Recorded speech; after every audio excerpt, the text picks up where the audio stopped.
Hello everyone. तो आज हम अपने नेशनलिज्म इन इंडिया के पार्ट 3 की तरफ मूव करेंगे और इसमें डिस्कस करेंगे टुवर्ड्स सिविल डिसोबीडियंस मूवमेंट। किस तरीके से नॉन कॉपरेशन मूवमेंट जो फेल हुआ या क्या क्या रीजंस थे उसके बिहाइंड, और गांधी जी ने क्या सोचा कि हम कैसे अब जो नेक्स्ट मूवमेंट लॉन्च करेंगे उसके लिए क्या क्या हम अपनी नींव या बेस तैयार करेंगे।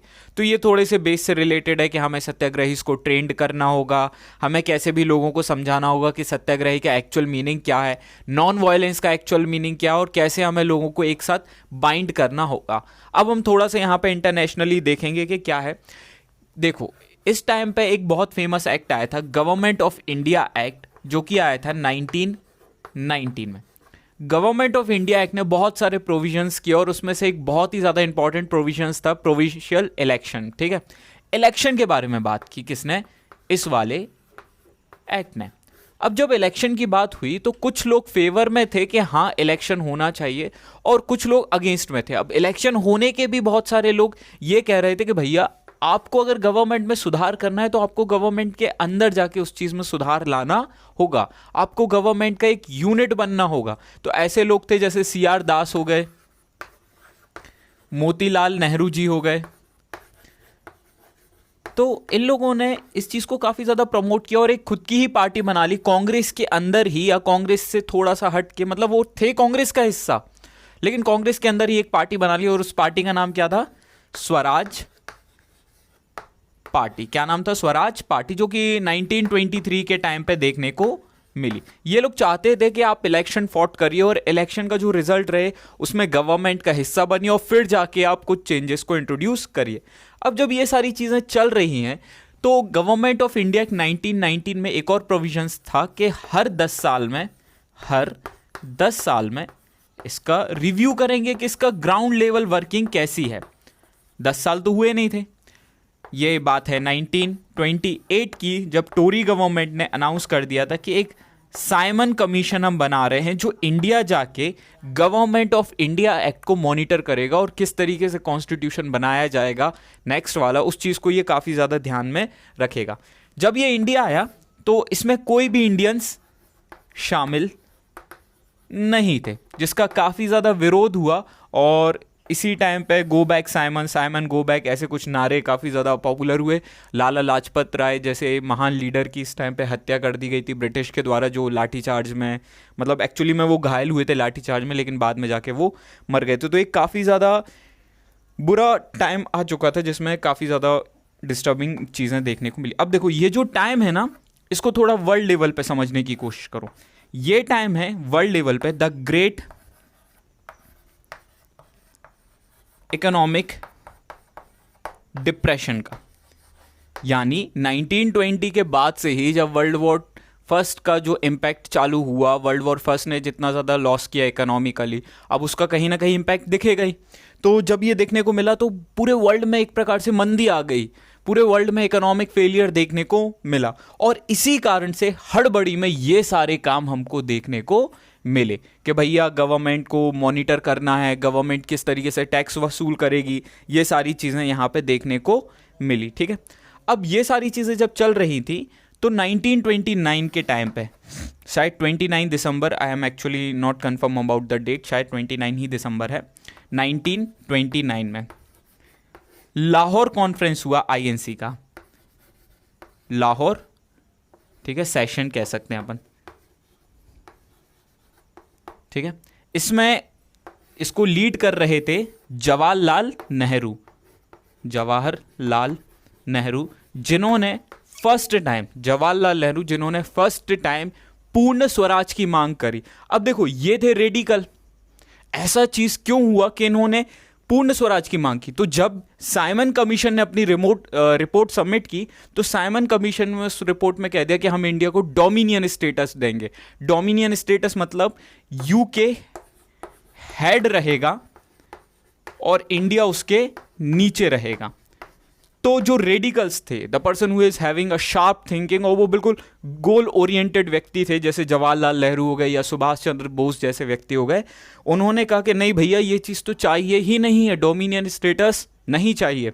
तो जवाहरलाल नेहरू जैसे लोगों ने, महान व्यक्तियों ने पूर्ण स्वराज की डिमांड रखी। पूर्ण स्वराज। और पूर्ण स्वराज इन्होंने कहा कि हमें सेलिब्रेट करना होगा ऑन 26 ऑफ जनवरी 1930। तो ये डेट बिल्कुल आप लोग याद रख लेना, काफी ज्यादा इंपॉर्टेंट है। डेट क्या है? 26 ऑफ जनवरी 1930। और इस दिन नेशनल लेवल पे पूर्ण स्वराज को मनाया गया।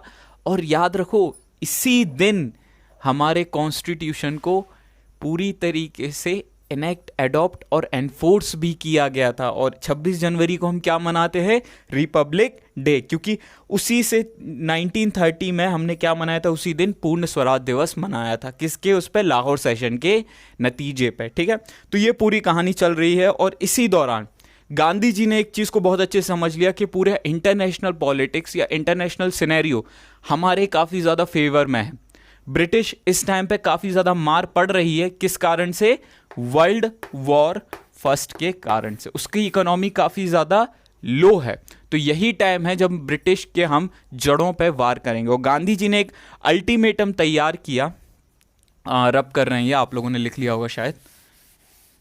गांधी जी ने एक अल्टीमेटम तैयार किया, एक लेटर दिया इरविन को, जिसमें उन्होंने कुछ बेसिक कमोडिटी को टारगेट किया। अब देखो, सॉल्ट टारगेट करने का फायदा क्या है यार? सॉल्ट एक बेसिक कमोडिटी है, चाहे अमीर हो, चाहे गरीब हो, चाहे किसी भी वर्ग का व्यक्ति हो, चाहे हिंदू हो, चाहे मुस्लिम हो, चाहे सिख हो या ईसाई हो, हर व्यक्ति सॉल्ट को कंज्यूम करता है। और सॉल्ट पे मोनोपोली किसकी थी?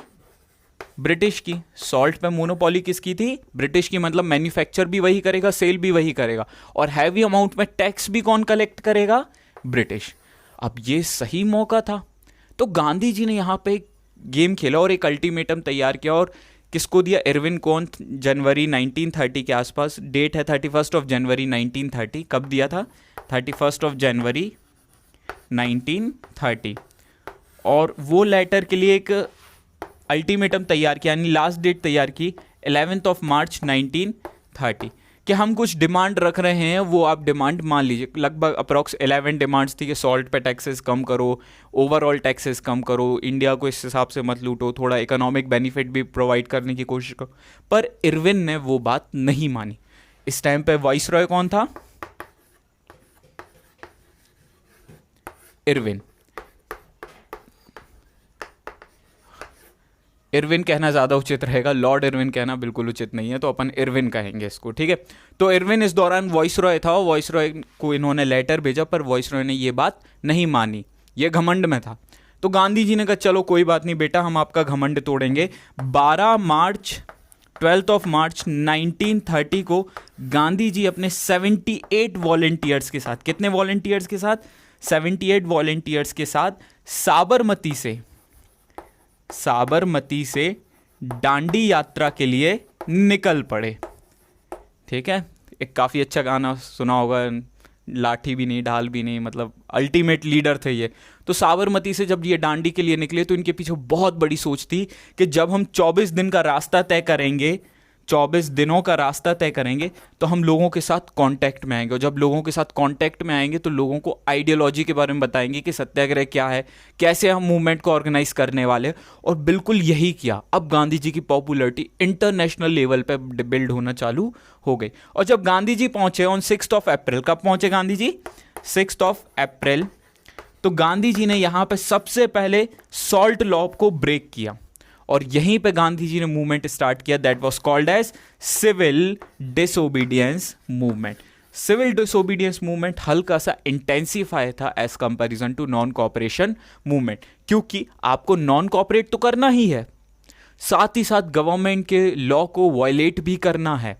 तो कहीं ना कहीं ये इंटेंसिफाई होता दिखाई दिया गांधी जी का कौन सा? Civil disobedience movement. अब जब ये चीजें चल रही हैं तो स्वाभाविक है ब्रिटिश जो है इसको सप्रेस करने की कोशिश तो करेगा ही, क्योंकि अभी पावर में कौन है? ब्रिटिश है। तो ब्रिटिश ने यही किया, बहुत सारे प्रोमिनेंट लीडर, खान अब्दुल गफ्फार खान जैसे लीडर को अरेस्ट कर लिया गया, बाद में जाके गांधी जी को भी अरेस्ट कर लिया गया। और ब्रिटिश ने यहाँ पे अपनी घिनौनी चाल चली और ब्रिटिश ने चाहे महिला हो, चाहे बच्चे हों, चाहे पीसफुल प्रोटेस्टर हो, सबको बहुत ज़्यादा मारना चालू किया। और इसी के चलते गांधी जी को मजबूर किया गया ब्रिटिशर्स के द्वारा कि गांधी जी 5 ऑफ मार्च 1931 को एक पैक्ट करें, किसके साथ? इरविन के साथ, और इसी को क्या बोला गया? Gandhi Irwin pact, Gandhi Irwin समझौता, जिसमें इरविन ने गांधी जी से कहा कि आप सबसे पहले तो सिविल डिसोबीडियंस मूवमेंट को खत्म करिए, पहली शर्त। और दूसरी शर्त ये रखी, शर्त नहीं कहेंगे, दूसरा उनको ये ऑफर दिया कि आपको हम रिप्रेजेंटेशन एक प्रकार से देंगे, कहाँ पर? सेकेंड राउंड टेबल कॉन्फ्रेंस में, जिसमें आपकी बात को माना जाएगा। तो गांधी और इरविन पैक्ट में ये चीज़ रखी गई। इस वजह से गांधी जी ने सिविल डिसोबीडियंस मूवमेंट को बंद कर दिया। और यही हुआ जब गांधी जी लंदन गए वहाँ पे सेकेंड राउंड टेबल कॉन्फ्रेंस के लिए। कहाँ पहुँचे Gandhi ji? Second round table conference के लिए जब गांधी जी गए तो वहाँ पे गांधी जी का क्लैश हो गया मिस्टर भीमराव अंबेडकर के साथ। भीमराव अंबेडकर भी उतने सही थे जितने गांधी जी सही थे। भीमराव अंबेडकर डिमांड कर रहे थे कि जो SC ST वर्ग है, lower section of the society है, उसको आप सेपरेट इलेक्टोरेट दीजिए। सेपरेट इलेक्टोरेट मतलब लीडर भी उसी कम्युनिटी का होगा और वोटर भी उसी कम्युनिटी का होगा। गांधी जी इस चीज़ को काफ़ी हद तक मना कर दिए कि वैसे भी इतना डिवीज़न है सोसाइटी में, आप और ज़्यादा डिवीज़न मत करिए। भीमराव अंबेडकर भी काफ़ी हद तक सही थे। वो ये कह रहे थे कि जब रिलीजियस बेसिस पे सेपरेट इलेक्टोरेट है तो why not on the basis of economic. तो कहीं ना कहीं दोनों अपने आप में बहुत ज़्यादा सही थे, पर वो सिचुएशन काफ़ी ज़्यादा गलत थी और ब्रिटिश ने यही चाहते थे। ब्रिटिश मेन जो कल्प्रेट है ना वो ब्रिटिश ही हैं भैया, यही चाहते थे कि दोनों को लड़ा दो, और यही हुआ, दोनों लड़ गए। डिवाइड एंड रूल पॉलिसी उन्होंने यहाँ भी खेली।